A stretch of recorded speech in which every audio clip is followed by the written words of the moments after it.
Una, Daisy, Wendy, Tim and Suzanne, and John. Well, I think we may as well start off by playing something, and then people can come in and in the middle of the warm-up session if they feel so inclined. So welcome everybody to this sort of first of the autumn Chiltinas Zoom sessions for this year. So if I share that, hopefully you can see filling your screens fairly well. Why is that not disappearing? Doesn't matter unduly. Oh, those breeches full of stitches. Breeches full of stitches, I suppose. Maggie in the Woods and Mary's Wedding. Mary's Wedding. So they're all reasonably well known. I've lost my foot thing. So, first tune goes.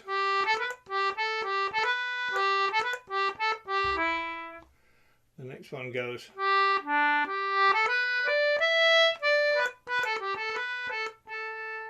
And the third one goes.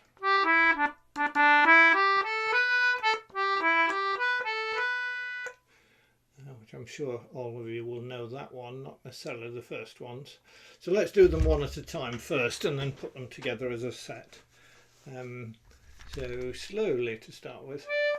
Last 4 bars of Oh Those Breeches Full of Stitches.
Bit faster.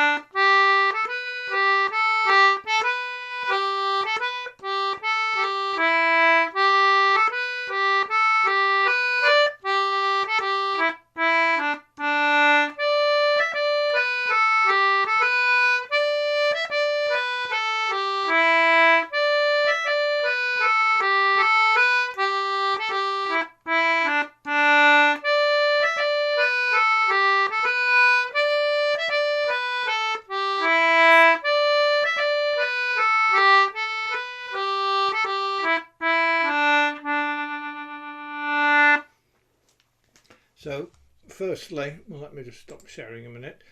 Was that reasonable for sound? Was that working all right? Yeah, yeah, good. Okay. Let's go back and remember, if you want to speak, although you're all muted, you, in general, if particularly if you're on a laptop or PC, if you just press and hold the space bar, it acts as a temporary unmute, so you can talk while you're holding it. Right, so let's do the same sort of thing to Maggie in the Woods.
Faster.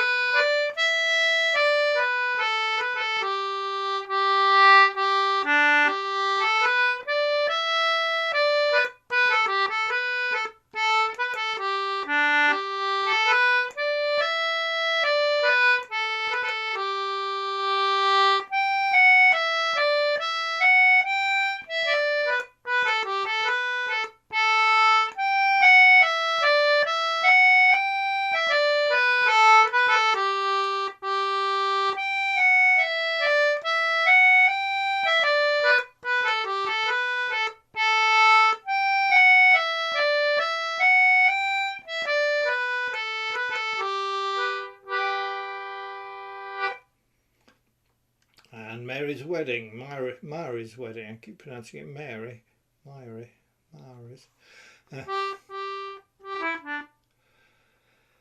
Right, last 4 bars.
Faster.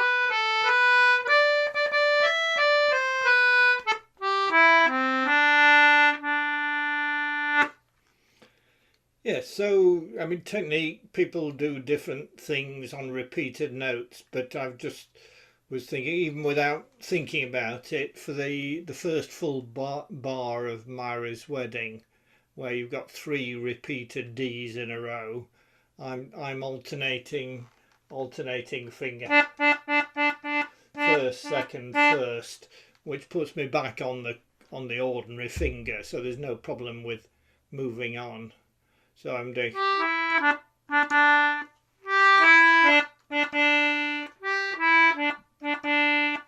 I did notice that. I did notice that the first time. I thought, hello, he's doing something different. It just helps you shorten that quaver in the middle, I think, which I is, think it sounds as quite nice that way. Yeah. as a Scottish snap. Yeah, if you do it without, it's somehow evened out and things. The other possibility is do a bellows waggle on it. Just keep your finger on and waggle the bellows in and out. Wow, never heard of that one. Well, I do that particularly when I'm doing things like Captain Pugwash that has lots of repeated. Yeah. I can't do this. No, hang on a minute. Let me turn me. I'll turn my background off. Hold on a minute. I'm just going to do something to myself here. I'm going to turn my background off because it choose virtual background none, so you can see me in reality in my office. Right, so I now need to reshare somehow. I've lost it. Reshare. Well, before I do, so if I'm playing, I don't know how easy you can see this thing. I'm just I'm just not taking my finger off the button at all, and using the bellows as if there were a bow on the violin.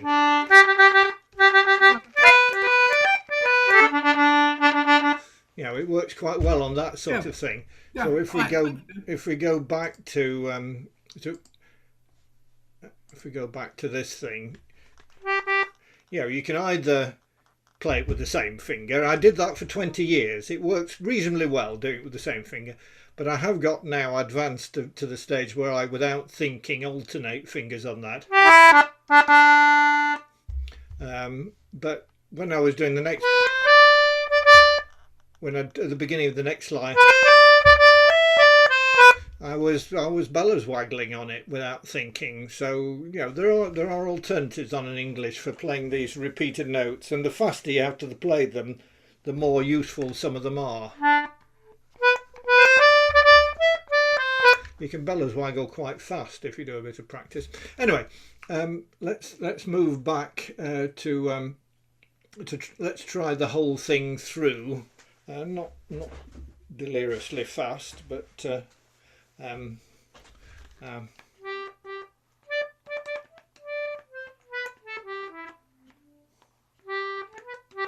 right, okay, so a last 4 bars of a breeches, and then play the page as written, so each tune only once with its internal repeats.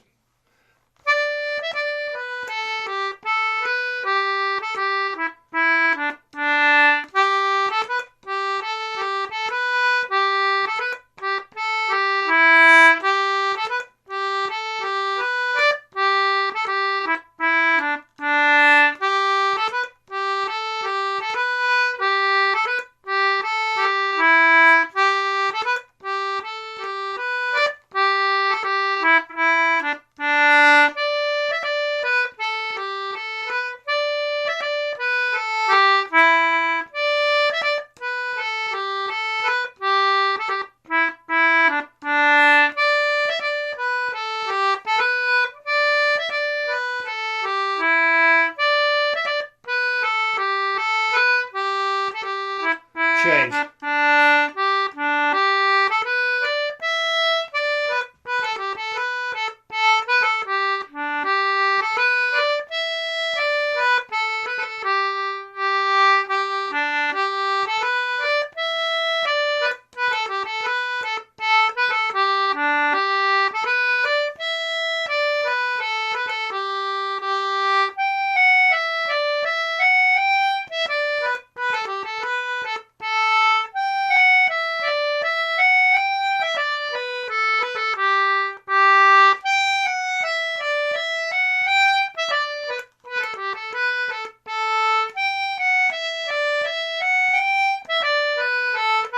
Change.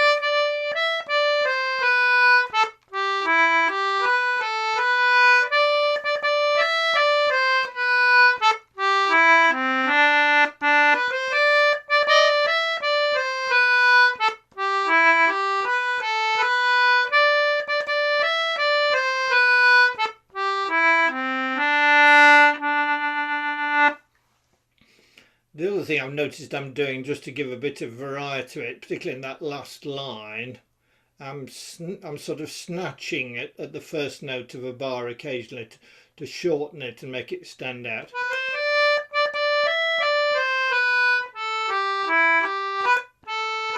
Like there.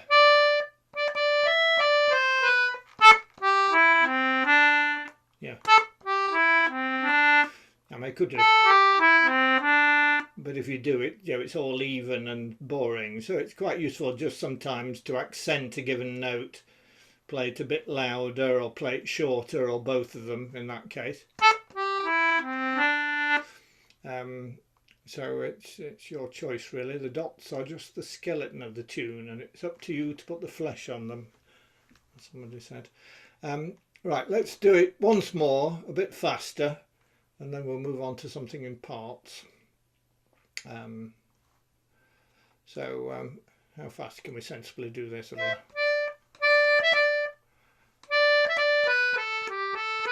Will that work? Yeah, it will.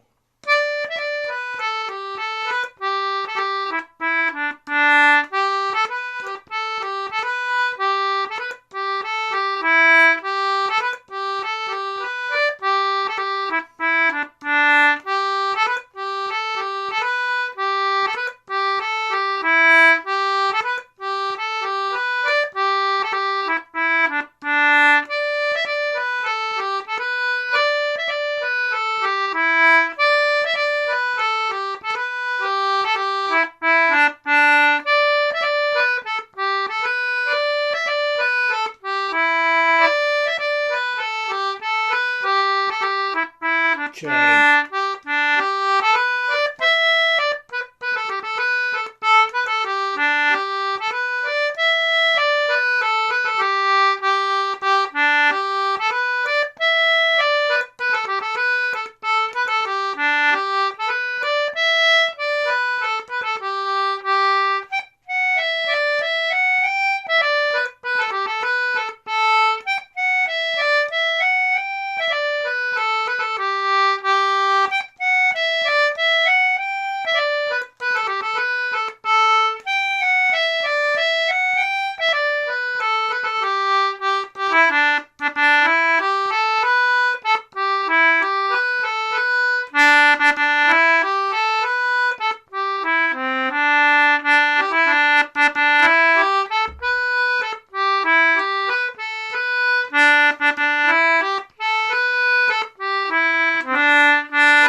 Key that should be. That's better, leave it open.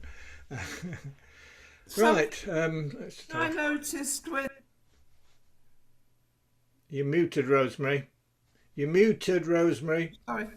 Something I noticed on Maggie in the Wood, the second part, when we go down and back up again, from the G and back up, I must have been playing absolutely spot on with you. It sounded just like church bells. Nice, yes. Well, I definitely, compared with a lot of English concertina players, I have quite a staccato style. I play short notes. I think because I do a lot of leading and I want it to stand out. I mean, there's this tradition that the Anglo players always consider English to be lazy and slur each note into the next one, just because, if you're an Anglo, you largely have to break them apart because you're very often changing bellows direction, forced on you, certainly on a 20-button Anglo. Though on a 30 and 40, they've got most of the notes in both directions, so they don't have to. Right. But their tradition is playing it fairly staccato because of those bellows direction changes. Whereas Anglos, you can do. Yeah, I changed there, didn't I? You can do an awful lot of legato things with no breaks between them at all. But equally well, we can do. I don't think I can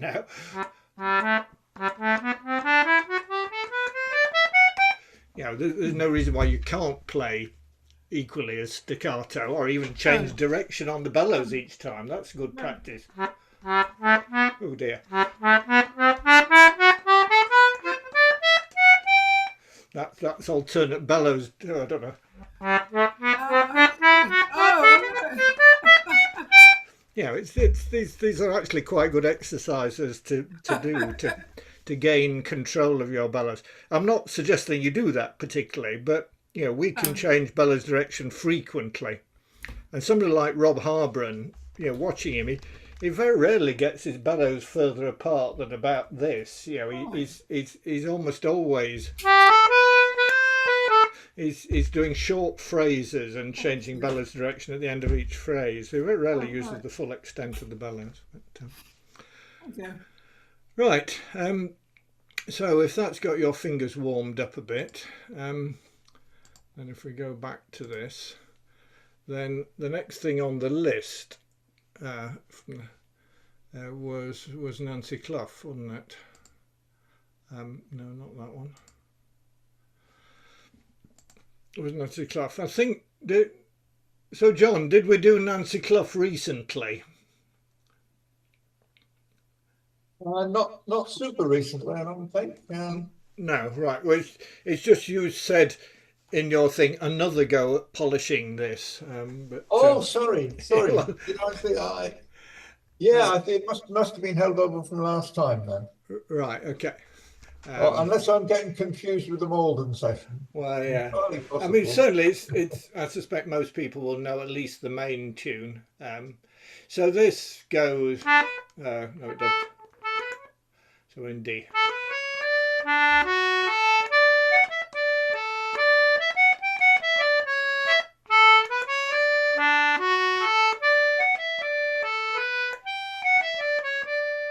And the second line,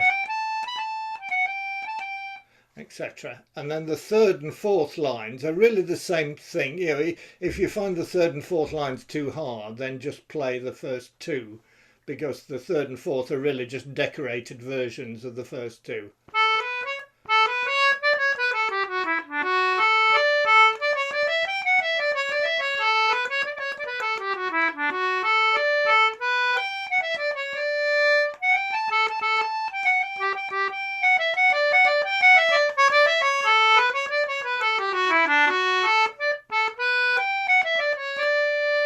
For once I did it right. Anyway, we might try and end up at almost that speed, but we won't start there. John has given us recordings of it at 100, 120 and 140. 100's a bit slow, really.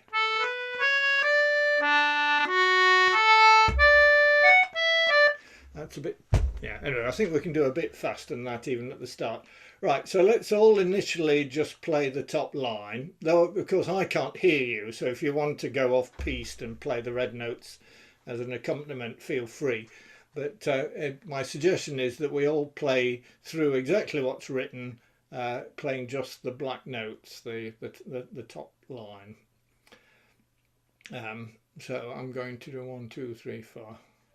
I'm going to play the last 4 bars of the A music just to set the pace. No, it's too slow.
think I finished that a bit faster than I started, actually. Was that too fast for anybody? Were you? If you weren't keeping up, please wave at me at the moment and things, and we could try a bit of it a bit smaller.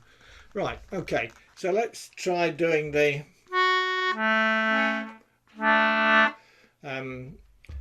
Try doing the red note. So just to give you a clue for it here, and there are bits where there are more than one note at a time, though if in doubt just play the top one of the two, but it is actually quite nice. So this sort of goes no,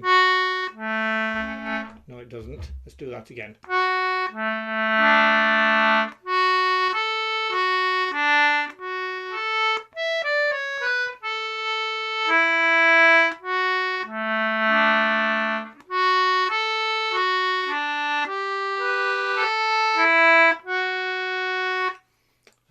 And then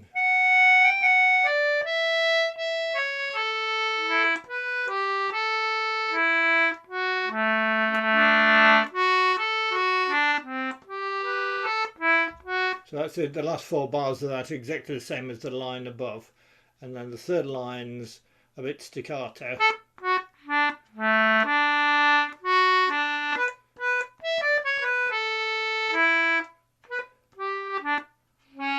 Remember the C sharp down the bottom of there.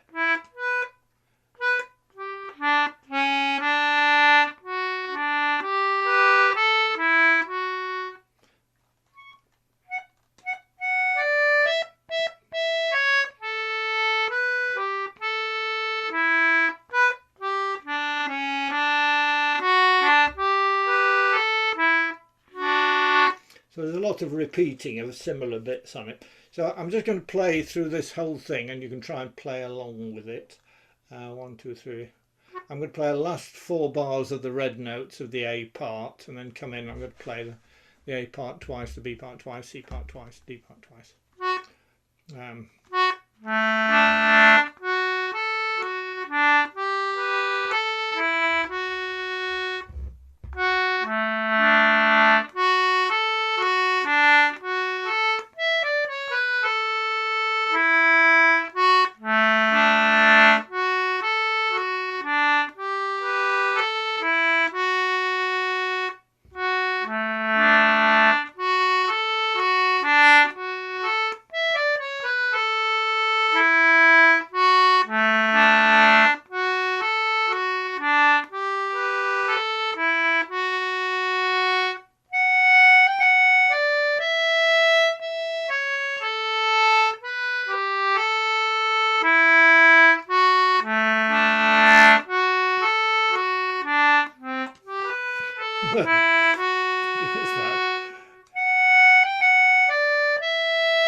So what we can do now is we have, courtesy of John, some I need to stop sharing a minute.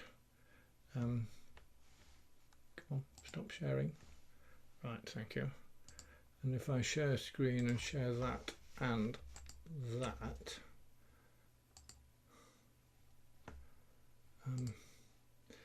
So this is the middle speed Nancy Clough. If it's too fast, we could turn down to the slow one, but let's have a go at this one. There is an intro, I think. I'm just going to let it play a minute just to see what it does. Hang on a minute. I'm just wondering whether I'd shared the sound. Let me stop that share again and redo it. So I want that and that. I hadn't. Share sound. Right, that's better. Right. So go away. Okay. Right, so this is going to sound like.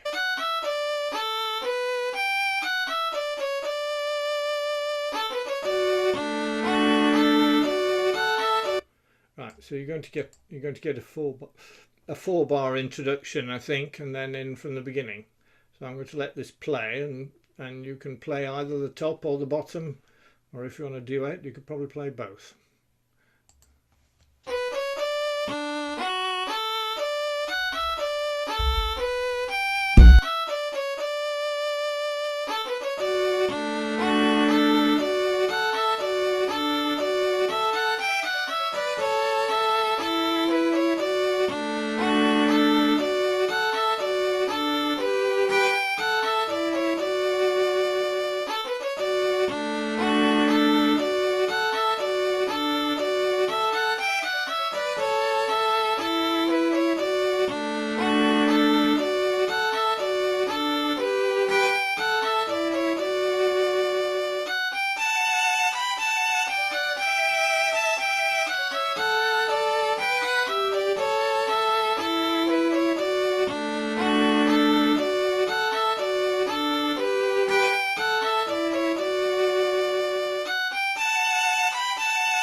Turn my microphone back on.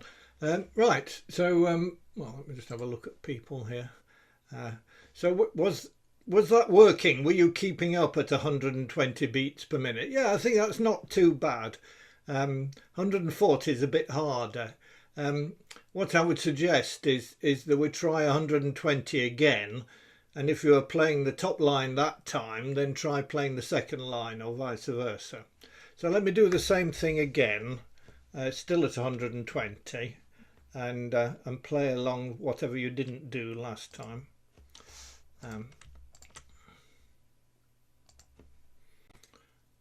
Right, going, gone.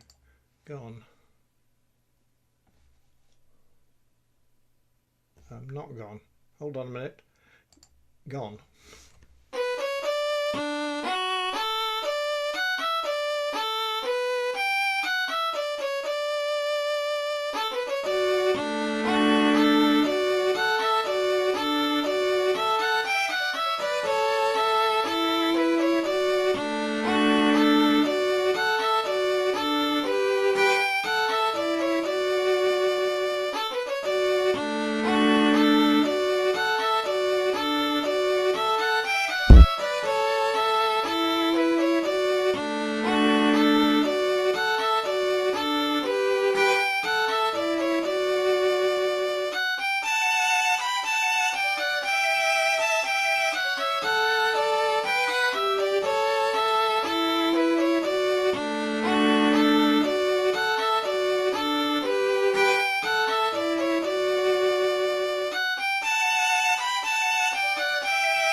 turn my microphone off. Excellent. Yes, I'm sure you were playing very well. I couldn't hear you at all, of course, but I'm sure you were playing well. Right, so I think we ought to have one try at doing it at 140 and see how you get on. I mean, avoidance problems. If for instance, on the last line, I know originally I found difficulty with that, but you could.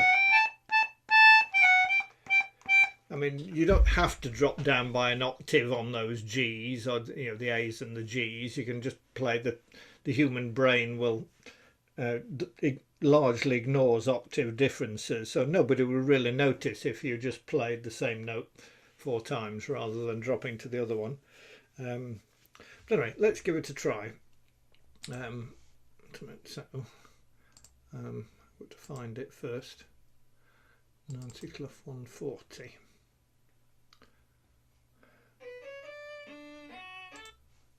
That's what it's going to sound like in a minute. Oh, no, not like that. Ah! It's going all over the place. Share screen, music and media player. Right, so move that over there a bit. Right, so same thing again, 10% fast, 15% faster.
Well played, I'm sure.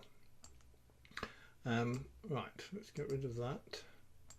Stop share. Actually, I prefer playing it at 120 than 140. At 140, I'm too busy thinking about what the next note is to be able to give any thought to how any note ought to be shaped or anything. So, left to myself, I found a bit of a rush. Yes, I think that's right. Yeah, a bit of a rush. But there is this thing that it can help actually to speed something up to just beyond what you can do and have a good try at that. And then when you go back to something the next step down, you find you can do it more reliably than the time when you've just gone up to it and things.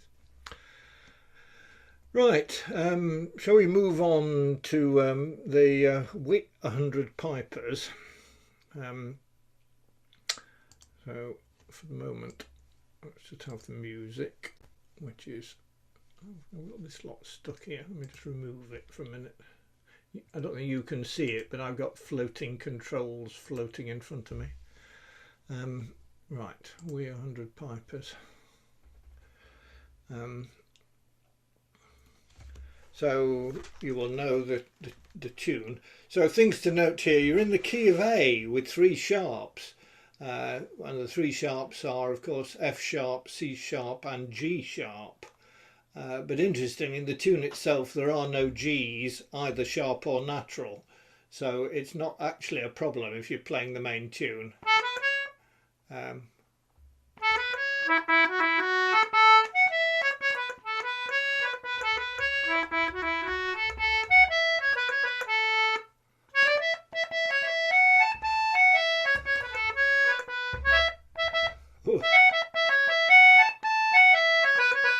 It's probably pentatonic. I think you could probably play it on the black notes of the piano and just 5-note scale.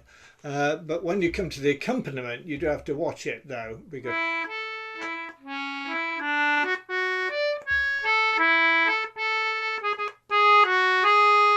that's the G sharp. There's 3 of them in that bar, the bar that has the E7th chord over the top.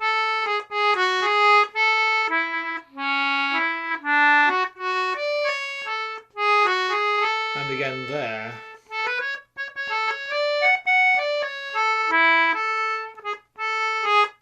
And the beginning of first bar of the 3rd system.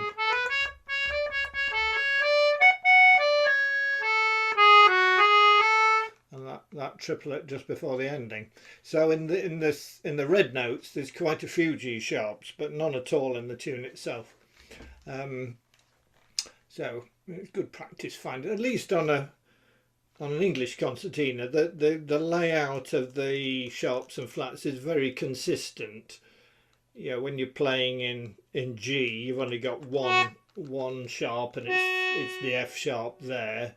You know, when you move up a 5th to playing in D, you've got 2 sharps, and they're right above one another over the right hand side. And when you're playing in 3 sharps, they're all 3 in a row there, or their equivalents over the other side. So there is Charles Wheatstone was a scientist, an acoustic, a theoretician in acoustics, and he designed the concertina, the English concertina, not just to be a violin substitute, because he was fed up with his sisters learning to play the fiddle. So he designed an instrument that was same range as the fiddle, but a lot harder to make bad notes out of. But he wrote an interesting scientific paper on the tonal, the something exploration of tonal space or something. A logical key layout that explored the tonal space of multiple keys. And so that's why an English concertina has 14 octaves 14 buttons to an octave, as opposed to a piano that only has 12, to give that consistency of layout that you can predict. If I need another sharp after G sharp, I can just move up a 5th and press a note, not really knowing what it is, but it will be the right sharp. That's the nature of it. Anyway, right.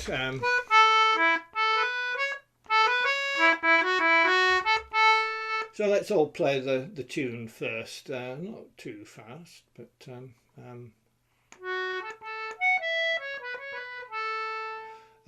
yeah, so I'll do that. 1, 2, 3.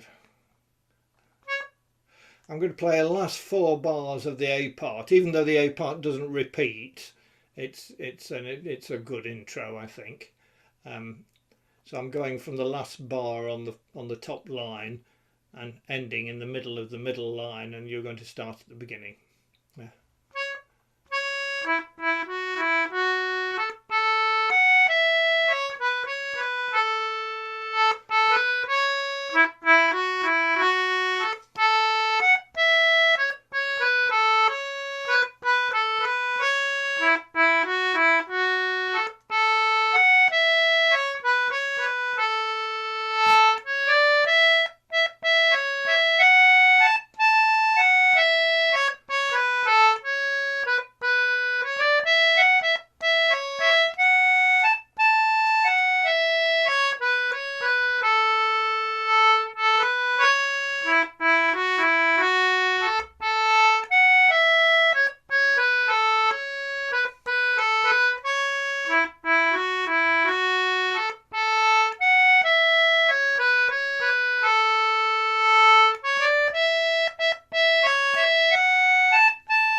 again, without thinking about it, the first full bar of the B music, where there's 3 adjacent notes,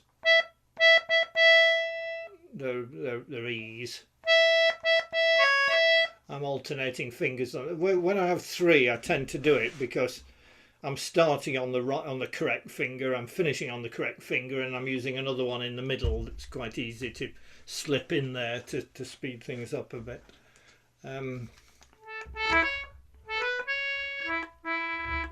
But I don't. I mean, where there's 2 adjacent notes, like in the first full bar of the tune, you could do the same.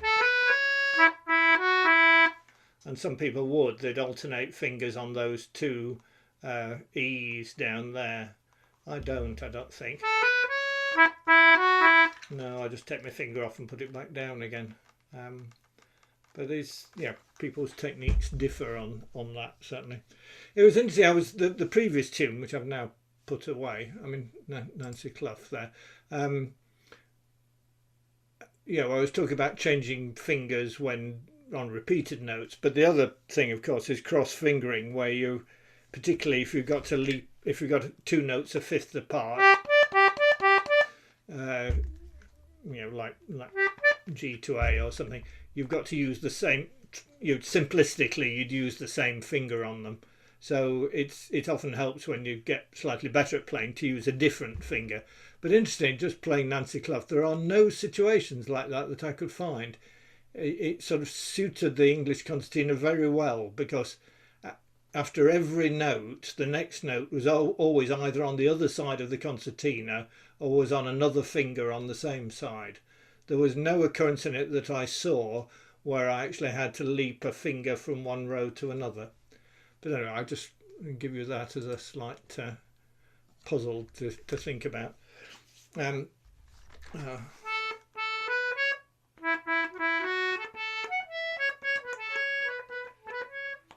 haven't found any here actually, but anyway, we'll see. Right, so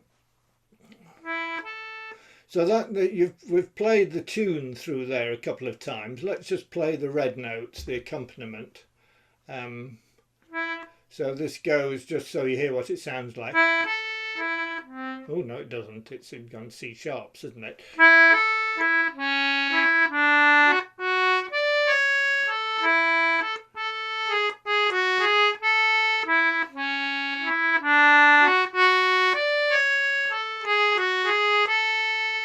Yes, so it's a matter of getting used to it, having both the C sharps and the G sharps in it. So let's actually just play that first half of the tune, the red notes, a few times. So I'm going to play the last 2 bars of that, and then we're coming in from the beginning and playing the red notes to halfway through the tune, and then go back to the beginning and just keep playing that first half music. So.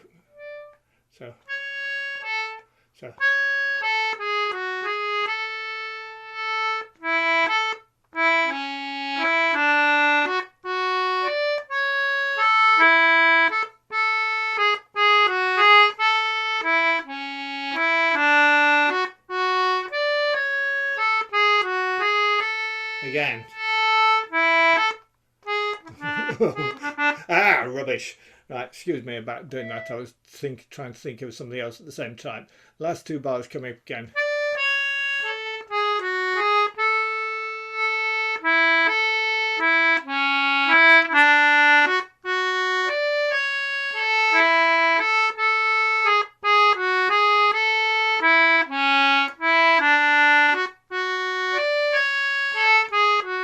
Again.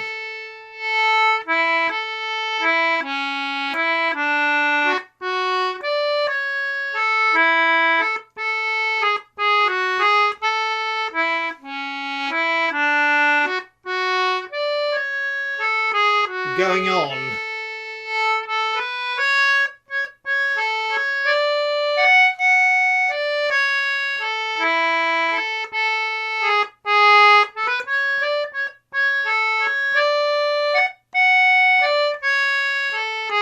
I'm doing the same bit again.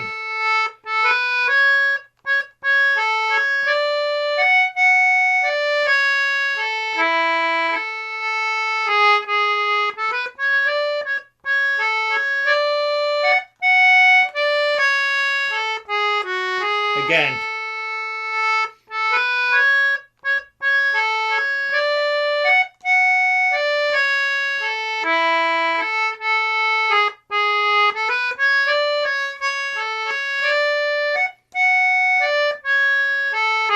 And once more.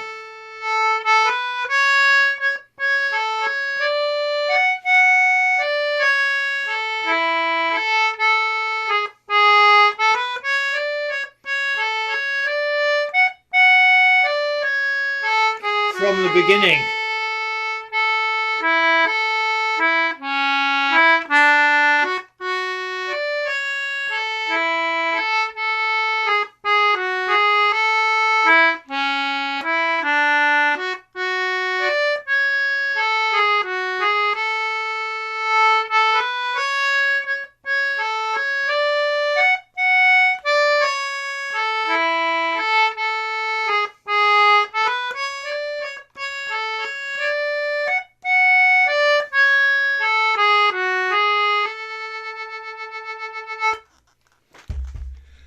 Was that working?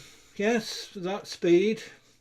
We don't often play G sharp, so it's quite good to have a piece with them in. When I ran through it this morning as a bit of a practice, it was the first, the first bar of the last line was the one that threw me, the transition into it.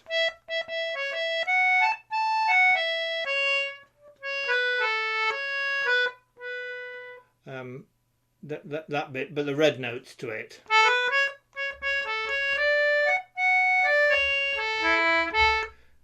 I wanted to, at that point, play some. I think I wanted to play G sharp or something. Anyway, my fingers wanted to play something else other than what was there. It's quite simple because it's the same note as you've just been playing. It's the A, the first note of the red notes of the last line. But for some reason my fingers didn't want to do it.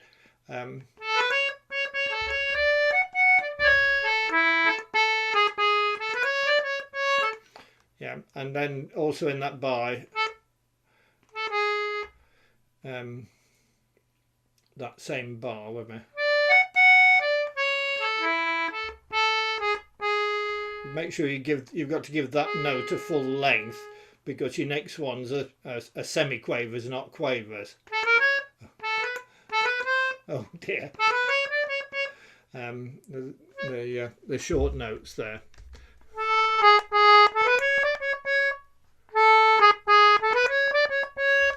Is the rhythm pattern. Right. I don't know about anybody else, but I am definitely having trouble going from the G to the E and back to the G. So, tell me which bar. Well, the second to last bar, for instance, and there's one other one. It's the E, G. I have the same problem. I'm using my third finger for the E, but it doesn't even want to go there. This is a distraction from the G sharp to the E. Yeah, you sort of almost expect that one to want to be an F sharp, don't you, there, rather than an E? Yes.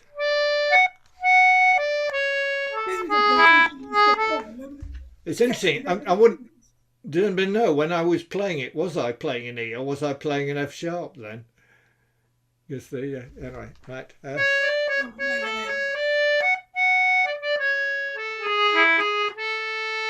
That's what's written, certainly. Yes, I agree, and it is a bit odd that.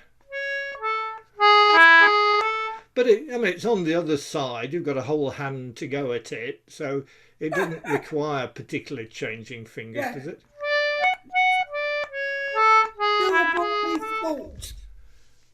You have to think about it. Yes. Well, it's because you rarely play a G sharp at all, so you have no idea how to get from it to anything else. I think. Right. I don't know how fast the recording I've got is. Let's give it a try and see. If it's a bit too fast, I'll play. Oh, it is a bit faster, isn't it? Well, let's give it a try. Wait a minute. Let me put that back. Dumpa-dumpa-doo. That's got to go. Stop it. That's got to go away. Where's my sharing? Oh, I lost it, didn't I? Share screen, share music, also share media. I'll look at media. Right, there. So let's have a go at this. If people find it too fast, we'll just try playing it against me, perhaps. I'll play it once through the top notes and once through the red notes, a bit slower. But let's give it a try against the automated one, which will be strictly to time. So, okay, so I think you get a 4-bar intro again.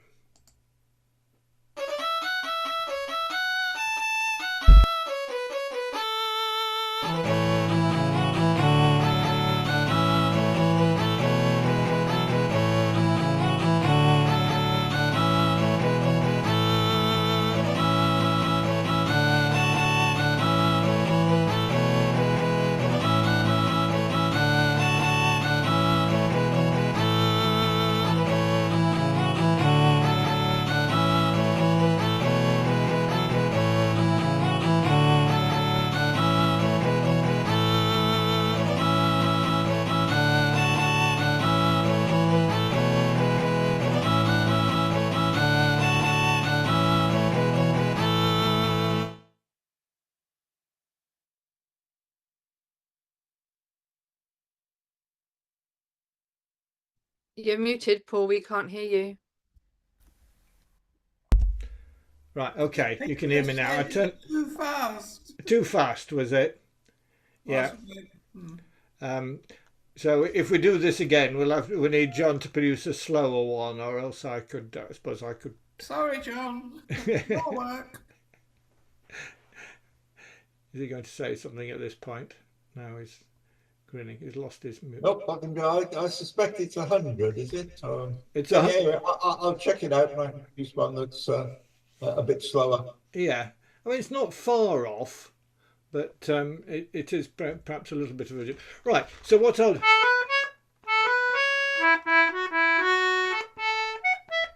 I'll play it through twice. So the first time...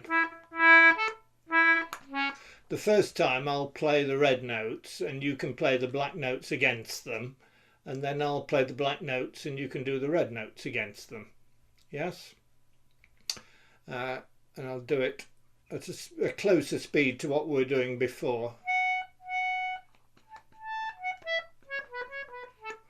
That sort of thing. All right. So here's a last... a last 4 bars of red notes.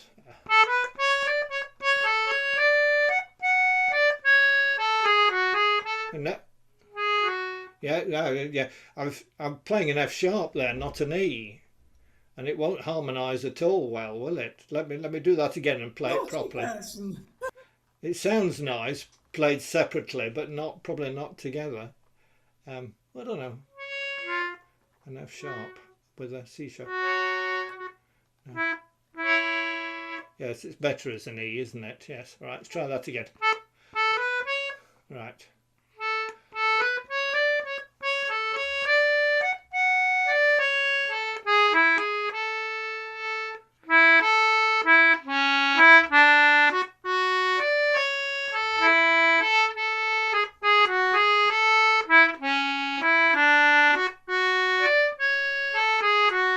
I've done it again.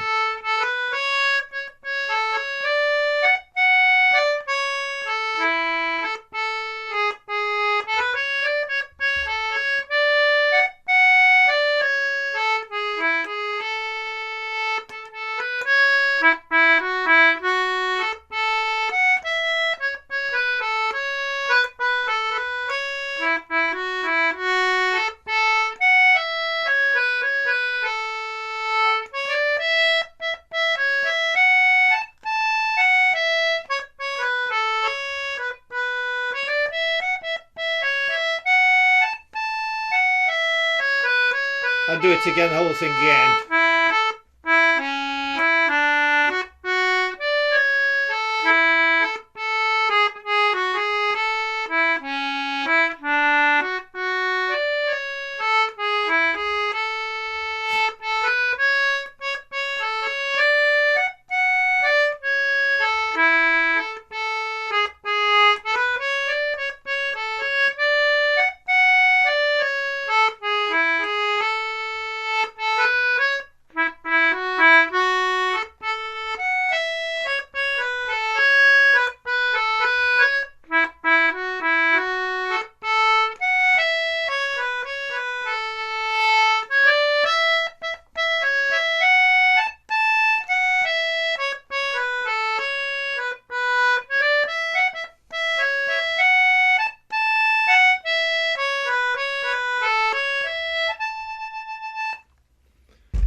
Where are we? Stop share at that point. Right, so we've still got everybody. I haven't put anybody off totally yet. So I think that would do for We 100 Pipers at the moment. We could perhaps put it back on next time and have another go at it and get it up to 140. Because certainly I think as a marching tune. No, I haven't got the music now.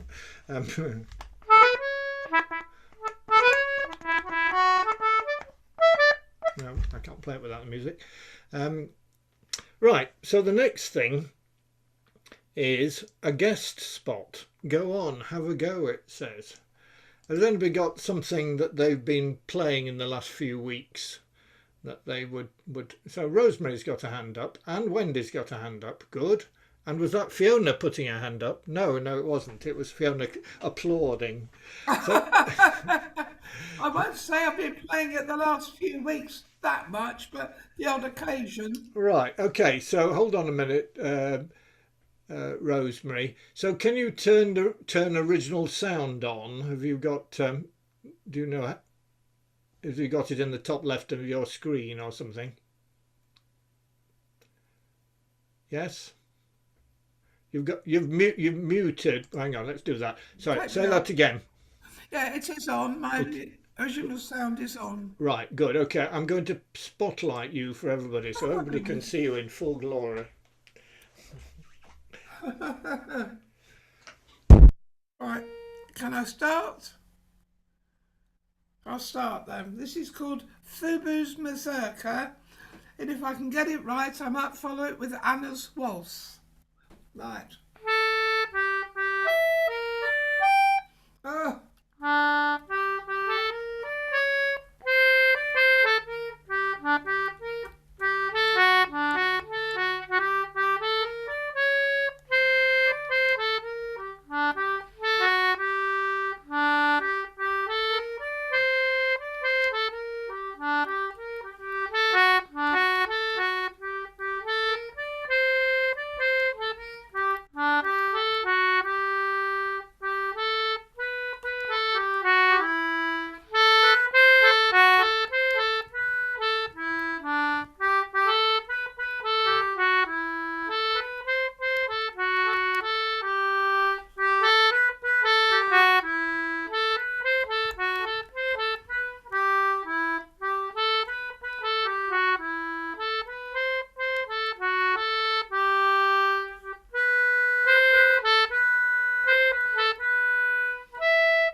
That is it. Very nice, yes. The second one, which you know as Anna's Waltz, is in my tune book as Boda Waltz. Exactly, I've got that as well. It came from the town of Boda in Sweden, I think. And there is actually a parts setting in the parts tune book. It's a nice tune. It's a nice tune. I have swum in the swimming pools at Boda. Oh, right. Well, there you are. Right, well, thank you very much for that. Thank you. I've now got to work out how... I imagine the water was quite cold. It was an indoor pool. Yes, I mean, and certainly in some places in Sweden, they have volcanic springs that are quite warm. Certainly. Um, Yeah. so, As, Wendy, as, were you offering something? Yes, staying on the watery theme, I could play a couple of Lakeland waltzes that I've played on this. All right. Are you? Have you got original sound on? Yes. Right. Okay. Let me pin you for the moment. Right. So hang on a minute. Let me just check to make sure that everybody's muted who ought to be. Mute Rosemary. Mute. Okay, so this one is Lowe's Water.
And the next one is Crummock Water. Oh. No, can't get it.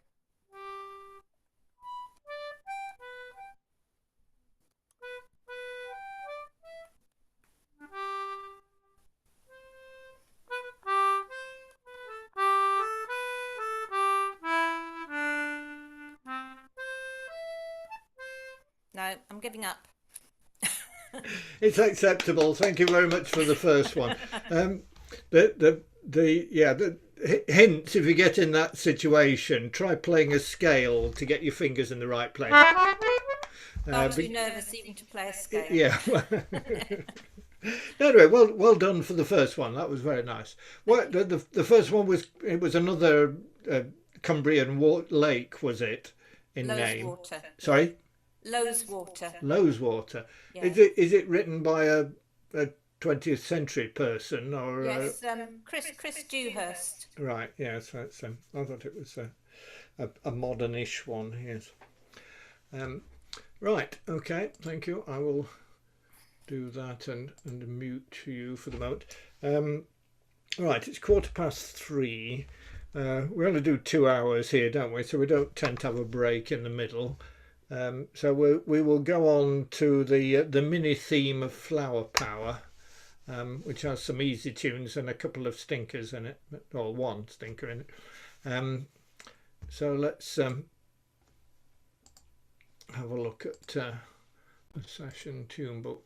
So the first one, which is fairly straightforward, particularly if you if you ever listen to Radio 2 and Terry Wogan with him singing the floral dance, but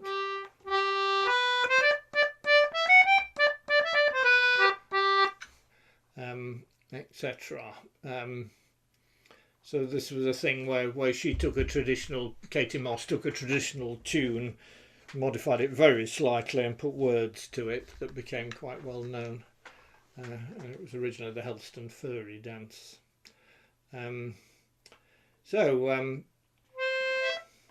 So not too fast, but 1, 2, 3, 4. Last 4 bars.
So this is a tune with quite a lot of fingering opportunities in it. There's certainly the three repeated note situations we said before. Second full bar, first, second, first. There certainly I did almost without thinking, and the same thing again. Full bar 1, 2, 3, 4, 5. There were some cases where it wasn't quite clear to me when I was alternating fingers on just a repeated note. Yeah, first bar of the second line. It doesn't matter. You've either got to shorten that second note to give you time to get the finger away from it and back on, which is not a bad thing. You know, it breaks the phrase. You know, give it a bit of staccato, or if you alternate, you can.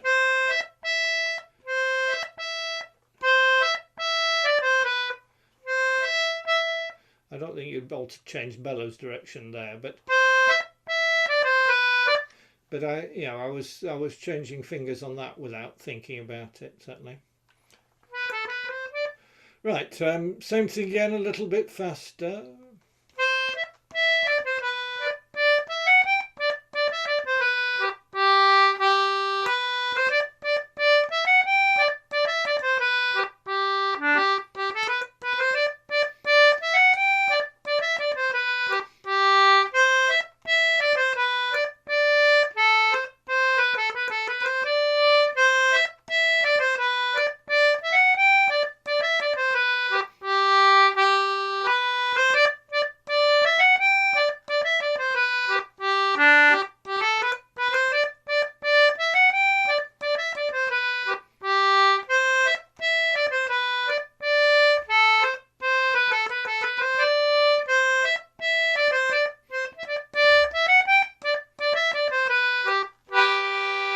Fatal if I start thinking whether I'm going to do a tune another time or not, my fingers then immediately stop playing. Right, so that's enough floral dancing for the moment. You can play it repeatedly. It's a processional dance, you know, you play it while marching through the village, so you can play it lots of times. But we'll move on to Flowers of the Forest. Flowers of the Forest. Which is old.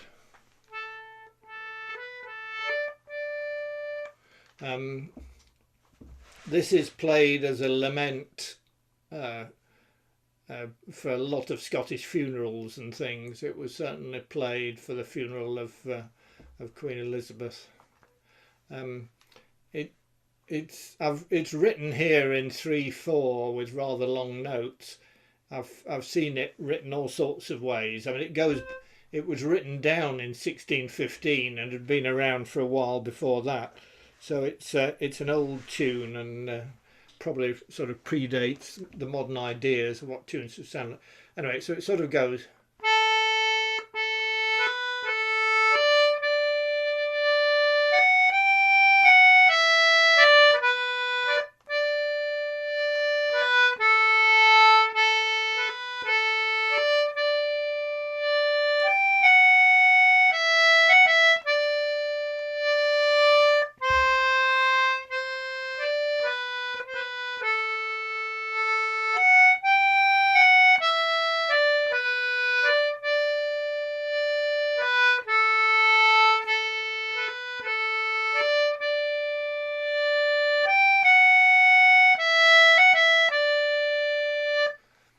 It might be better written in 6/8, but I don't know, we've got it as we've got it. So it's slow, but not very slow is the thing. I mean, you think 3/4 and dotted minims, it would be very slow, but it's not quite that slow.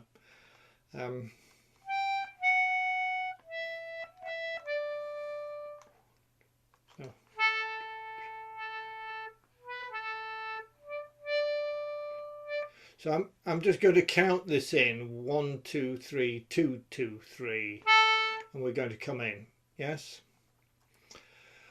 1, 2, 3, 2, 2, 3.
one more.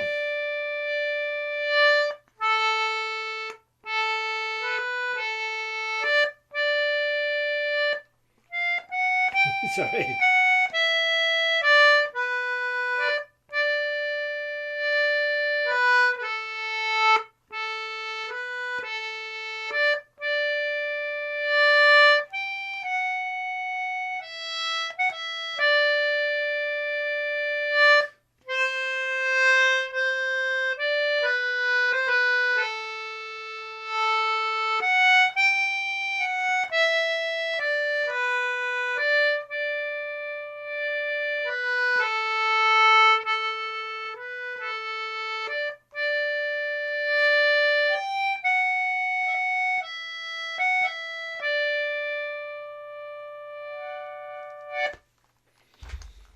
Now all the flowers of the forest.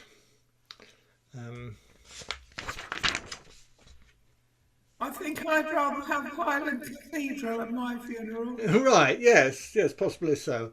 Though I mean, it's meant to be played on bagpipes, I think, where you've got the drones and a few skirls going into it as well. Yes, I was thinking the other day what I wanted playing at mine. I've now forgot what it was. Anyway,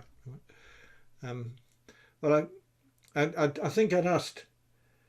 Yes, I wanted my local Green Shoots group and Chiltinas to get together and play Das Locket Light in 2 parts and Paul's Waltz in 3 parts for my funeral. I think would do nicely. Oh, right. You were having a down Hey. day, were you? Are you planning that already, Paul? Well, yeah, I mean, it was COVID, really. I mean, it gave lots of people's intimations of mortality, didn't it? There were people dying around you, etc. And Margaret and I both did I'm trying to think what the document's called, but basically things you need to know if I've died document. And it's quite an interesting thing to sit down and do it. You know, if I died, what would Margaret need to know? Or if we both died, what would our next of kin need to know in order to wind up our affairs sensibly and give us a sort of funeral we wanted? And it's, you know, it prompts you to think about these things, and death comes to everybody eventually. You may as well think about it.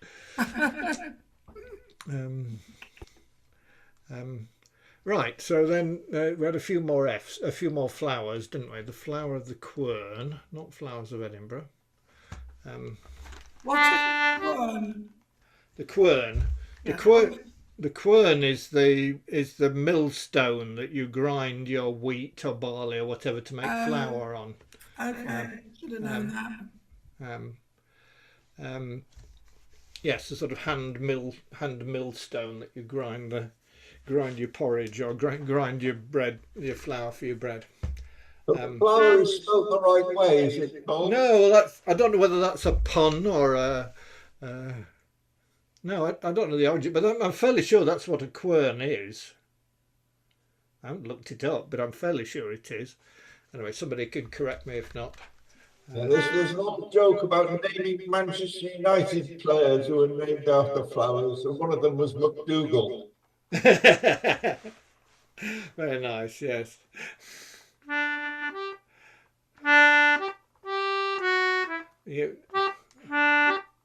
Yeah, without thinking, I'm swapping fingers on those first 2 notes, the 2 Gs.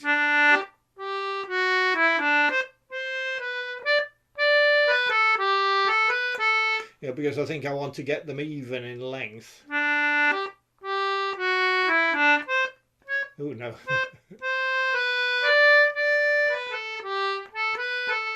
Right, let's have a go at it anyway. It's quite a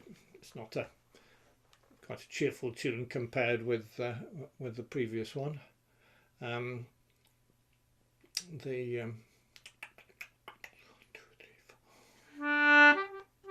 So our last 4 bars.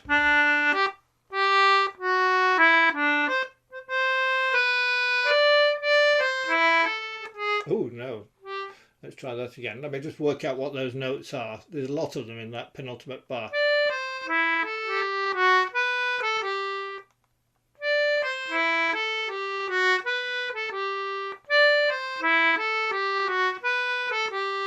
And if I come across a bar like that, that's what I do. I just loop on that bar several times until my fingers know where it goes. So anyway, last 4 bars.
Let's just have a look at the first half of that B music. Just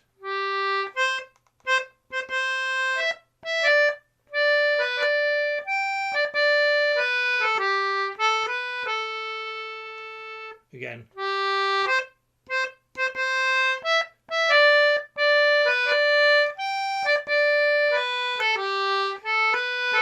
One more.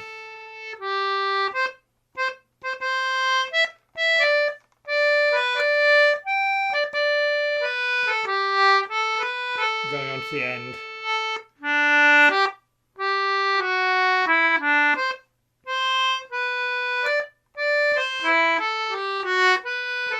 And from the beginning.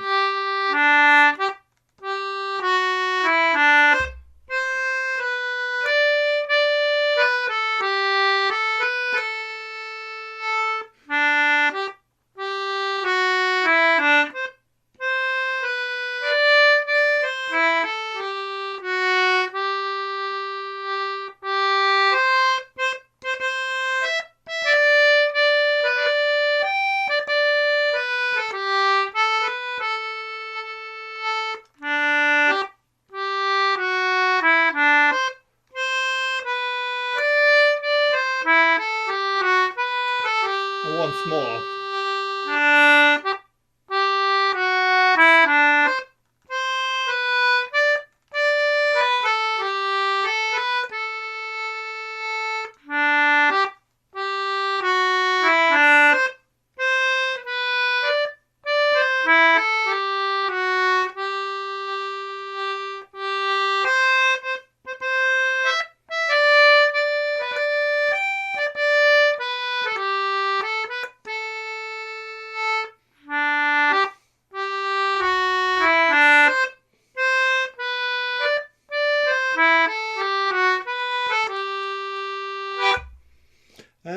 It's quite nice at that speed. I like it at that speed, but it is in sessions sometimes played right a lot faster.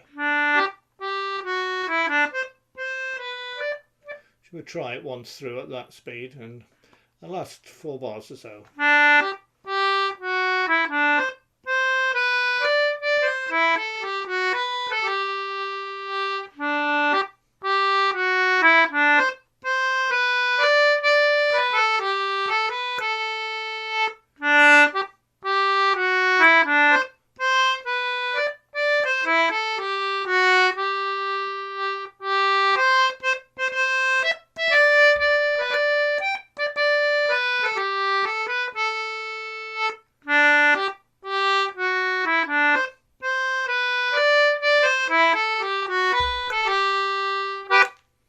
I think I slowed down a bit actually.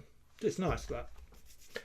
Okay, so that's the Flower of the Quern. Afterwards I will look up to see whether it was originally the FLOUR or whether it's just a pun or what, or whether I've got Quern wrong. So the Rose Tree is a nice, well-known, simple tune, well away from the PQR. Rose, Rosy Finn's Rose Tree.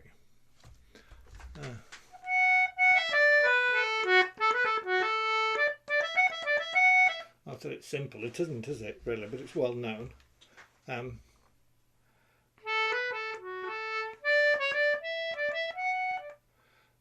So I'll play it through once, just fairly fast, just to get it right.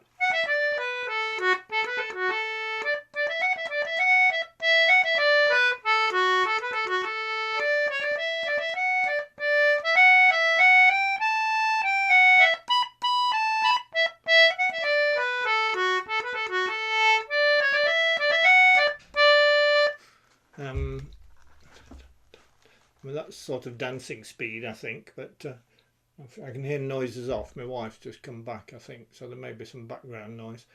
Right, let's take it slowly and have a go at it. 1, 2, 3, 4.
Again, no, that's right. I was going to go a little bit faster, but not a lot. So last 2 bars, and then a bit faster.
Rose Tree. And then the last of these single part tunes, which is considerably harder, is the Bluebell Polka, which I hope you've had a little practice at. We did play this last time. We did we? I forget these things. Yeah, I think it warranted another go. Indeed, yes. No, it's, for all that, it's reasonably well behaved, and once you've got your fingers.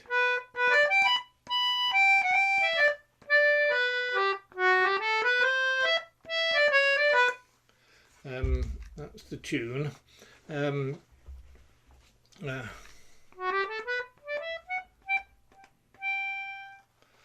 Right, things to note.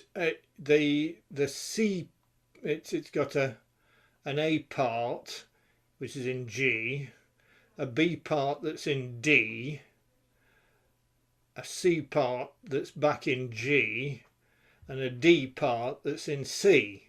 So you've got four parts in 3 different keys, and added to it, you don't want to finish at the end of the final part because it's a bit mournful.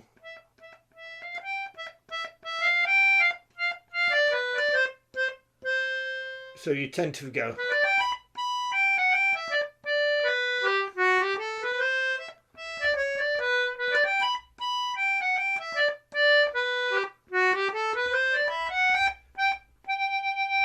and finish there on the end of a back in your home key again, I suppose. The home, you've started in G, so you want to finish in G.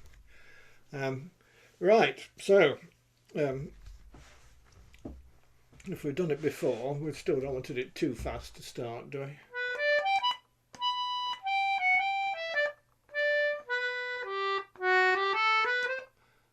We do swing this. I mean, it's not written as such, but I think we do anyway.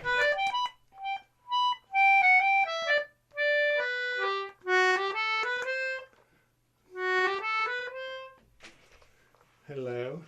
Ah, my tea has just arrived. Thank you very much. Right, the tea wall has just come in. So, John, am I right in thinking we swing this usually? Yeah, I tend to swing it slightly. Yes. I'm not sure I give it the full. Yeah, it just doesn't sound right if you go. Really, it's a bit too plain.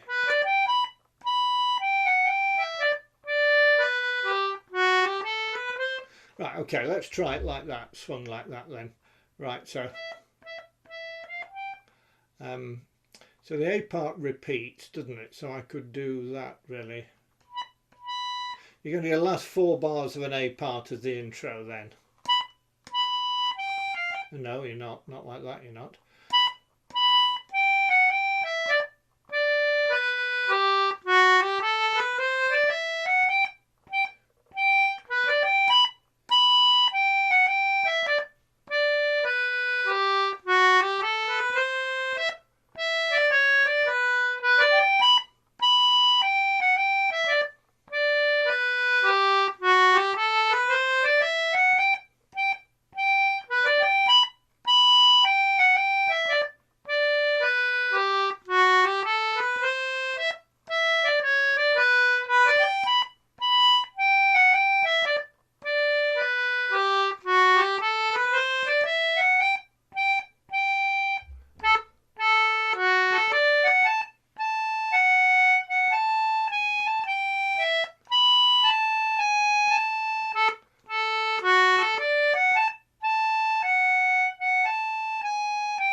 So let me just have a look at people. I haven't seen people's faces for a while. So were you keeping up all right at that speed? Was that working generally? Right, yes, general thumbs up to that. So I'm going to have a slurp of tea, and then we'll try it a little bit faster. I don't think polka. Yes, it does want to roll along a bit faster, doesn't it? How's time going? Oh, time's getting on. We want to do Dingle Regatta after this, don't we, really? Right, let's try that again. So what speed can we do?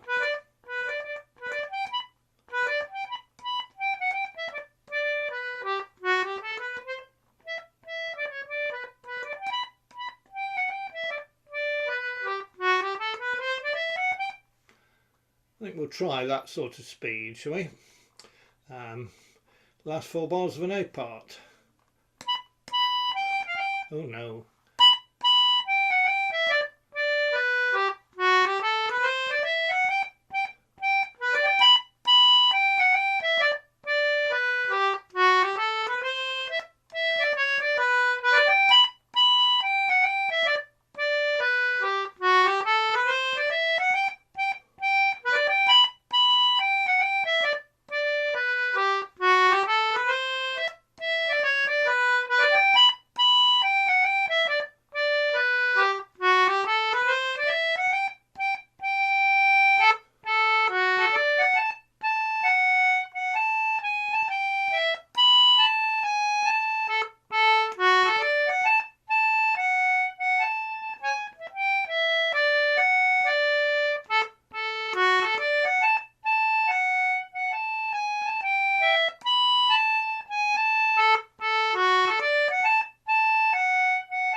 So were you keeping up at that speed? Was that working all right?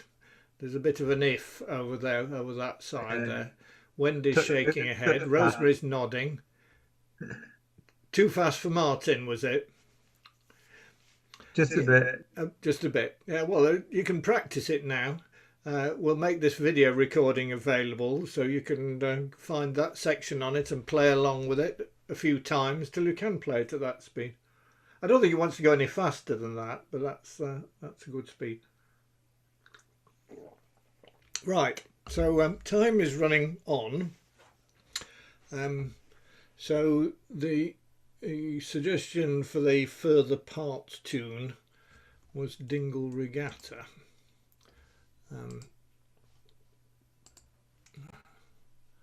Go away. Go away.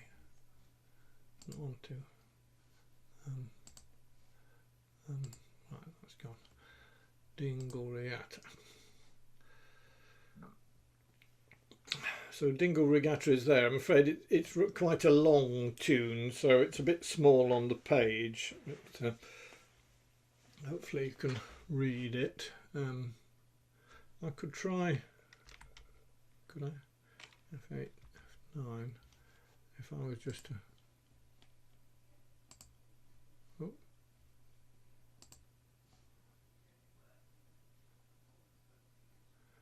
No, you lose the last. Well, we could play the.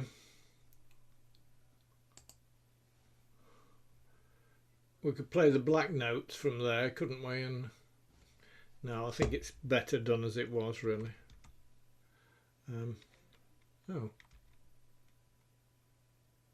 wait a minute. I'm just trying different combinations here.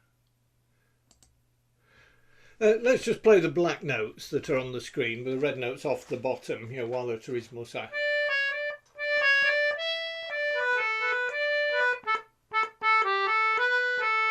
I suspect most people will know this as a tune. So 3 sections, all in the same key.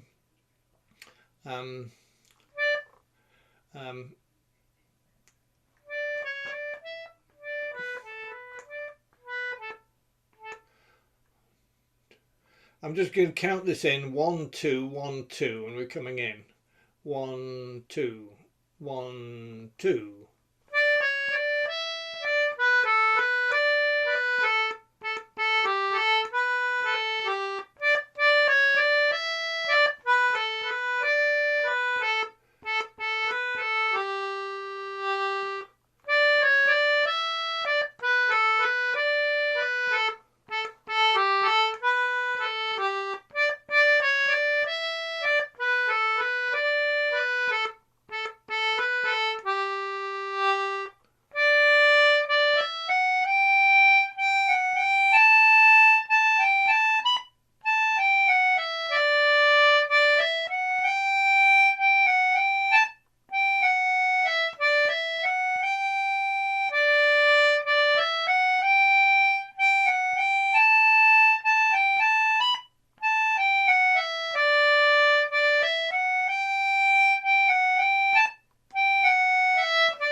So that's the tune.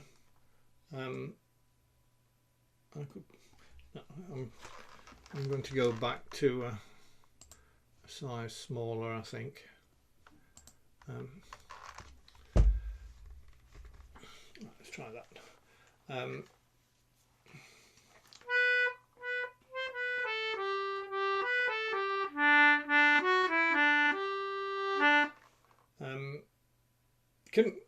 Can people read that? Is that big enough on the screen for you?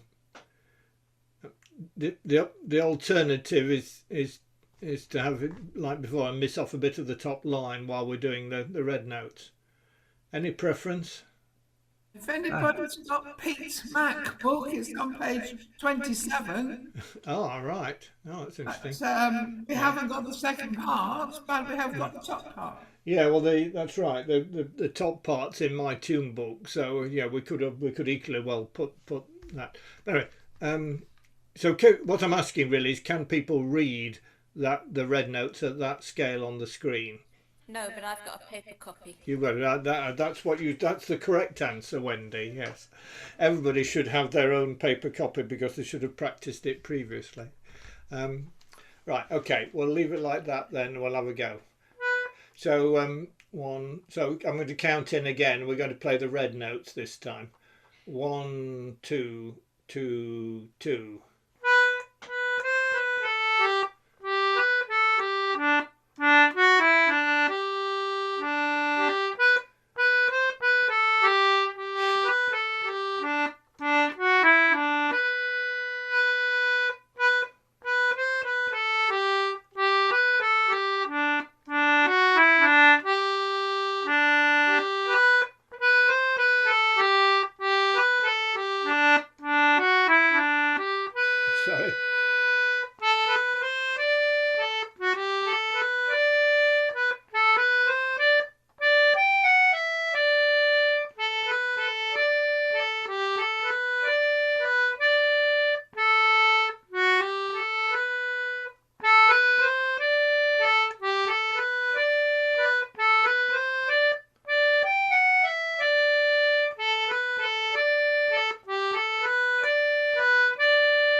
no, so my timing went wrong there. That should be.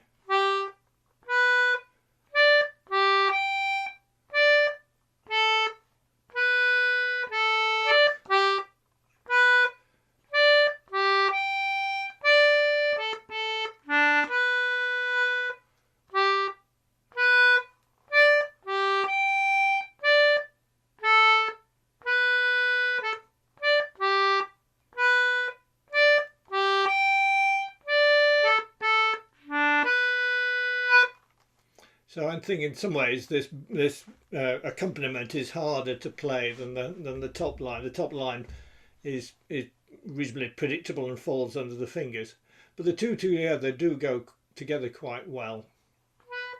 So let's just play through the red notes once more and see how they go. 1, 2, 2, 2.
Right, so we do have a recording of this.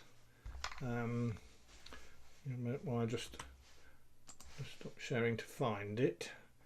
Sounds Dingle Regatta. So we've got two of them at different speeds. Whether it's at 85 or at 100. Let's try it at 85 at the slower speed, shall we, to start with? That will be that one. Right, so I want to share media player and Dingle Regatta. Right, so I think we get a usual intro, and then you can choose which part you want to play, and you should hear both of them.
You're muted, Paul. Muted again. Yes, I've turned my microphone off so that I could play along. How did that work? It was a little bit faster than we were doing, but not phenomenally. You were keeping up there, all right, were you? When in that case, I think we do that once more and call that it for the day. And and then John can be thinking about what he wants to say about future ones. So let's do the same thing again. I've lost me.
I've lost it.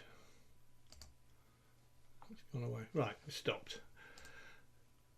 Right, so hopefully that's we've gone through the programme. We haven't used any of the reserves, but I think it's better to spend a bit more time on a smaller number of tunes, I think, and try and get them right. So the trouble with this on Zoom is I have very little feedback from you as to whether it's working at all, or you're just... But the fact you've stayed to the end, I suppose, is indicative that it must be working after a fashion. We'd let you know if we didn't like it. Right, okay, yes. Yes, and do point, I mean, you know, you should have noticed that I was playing an F sharp rather than an E on one of those things. And, It's such a milestone. right, so I'm done at this point. John, do you want to say anything about either the next one of these or the Malden or both? Yes, just very briefly then. Our next Zoom session, the last one before Christmas, is November the 24th. I don't know if people want to bring in anything Christmas, it's a bit early, isn't it, really? There's also one at Malden the week before, the 17th. Paul is going to bravely try and Zoom that as well, but it's fingers crossed as far as the connection is concerned. Yeah, it was just dire last time, whereas the time before it worked perfectly well. Yeah. In terms of the agenda for next time, my intention would be stick with the warm-up set, have another go at that. We were going to have another go at 100 pipers. Do we want to have a go at the Boulder Waltz parts version of that? Yeah, it's a nice part. Was it Anna's Waltz? Yeah. Okay, so we could bring that one in. If anybody's got any requests, Perhaps other some things to carols. play again, or things to bring in. Carols or something. Do a few carols as we're almost December by then. So it's not too early for Christmas then. Well, I've just bought some brandy butter and Christmas puddings, and they won't last till Christmas. That means it's 50 Christmas and you've got the brandy butter. So yeah, well, I buy the Christmas pudding, the brandy butter, and of course the brandy butter's still half full by the time I finish them, so I have to go and buy some more Christmas puddings, and I run out of brandy butter. So, a struggle. Yeah, so it doesn't want to be a fully Christmas thing, but we could throw in certainly a few Epiphany tunes, O Come Emmanuel, and things like that. Yeah. So that's Yeah, well, maybe for the theme, one of the parts. Yeah, yes, you could do a theme about coming, O Come Emmanuel, and there must be other tunes, not particularly Christmassy, that are all about coming places. Well, I think we just have Christmas as a theme. Christmas is the theme, all right then, yes. But try and make it for tunes that lead up to Christmas rather than Christmas Day ones. Anyway, we can come up with suggestions there to throw in if you want. before we all shut down, for those that go to Malden Church Hall, particularly the Anglo players, which I'm not sure that we've got any on today, they're having a bit of a problem in their new accommodation with winter coming on. It's a bit chilly, but I've arranged with the hall secretary that we can have 2 electric heaters. I've contacted John Warren, told him that the 2 heaters will be available for the next Chiltina meeting at the hall, but I've yet to hear back from him whether they'll be happy to carry on with that. I imagine they would, because they're managing with space. Just getting a bit chilly now that it's winter, and there's no other heating in that area. Yes. Okay, all right. With that, I declare this session closed. Thank you all. Thank you very much, Paul. Been very Well, good. thank you, much. Paul. Thank you. Cheers, everyone. Oh, yes, a whole flock of them went up there from Angela. Yeah. Okay. Bye. Thank